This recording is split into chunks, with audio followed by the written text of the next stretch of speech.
dal consumatore al laboratorio. Il nostro gruppo di ricerca si occupa da diversi anni di progetti legati alla comprensione dei fattori che determinano la qualità percepita da un vino, intesa come qualità percepita dai consumatori. Siamo un gruppo a forte impronta chimica, quindi partiamo da un'idea che è quella di qualità legata alla presenza di determinati profili di composizione chimica.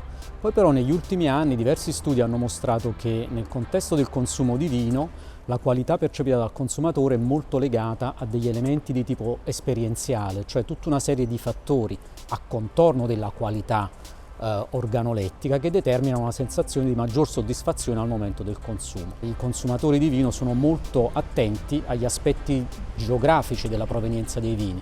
Ci sono le denominazioni alle quali si associano le varietà d'uva che sono tipiche dei singoli territori e poi c'è tutto un insieme di pratiche tradizionali che costituisce un elemento di valore aggiunto, dal laboratorio al produttore. Combinando queste due componenti, cioè la parte più strettamente chimica e tecnologica e questa parte esperienziale, il nostro lavoro essenzialmente negli ultimi anni si è concentrato sulla comprensione di quali sono i costituenti chimici del vino che si associano poi alle tipicità legata ai differenti territori. Il nostro lavoro si sta concentrando molto sulla comprensione degli aspetti chimici legati alla percezione dell'aroma dei vini. Questo perché effettivamente il senso dell'olfatto è molto collegato alla memoria e quindi effettivamente è un vettore molto forte della percezione e dell'associazione che il consumatore può fare tra la percezione sensoriale di un vino e il senso del luogo, soprattutto nel momento in cui i luoghi vengono visitati, per cui c'è anche un collegamento molto forte agli aspetti legati all'enoturismo,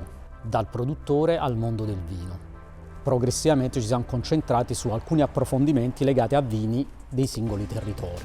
Per ovvi motivi di natura geografica, uno dei vini su cui ci siamo concentrati maggiormente è l'Amarone, visto che i nostri laboratori sono collocati nella zona della Valpolicella.